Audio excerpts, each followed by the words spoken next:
ही परीक्षेची घडी आहे, लवकरच निघून जाईल आणि सगळं काही ना सुरळीत होईल.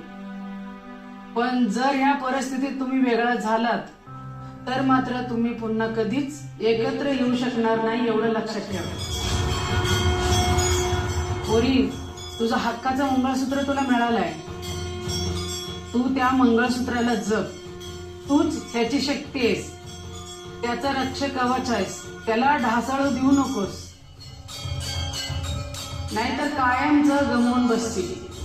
मग ही देवीच काय, तुझी देवी आई सुद्धा तुझ्यापासून तोंड फिरवेल.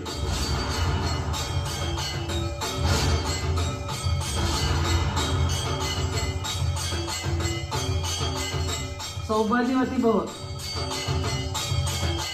पोरा, ही तुझ्या घरची लक्ष्मी आहे, तिचा कायम सन्मान ठेव.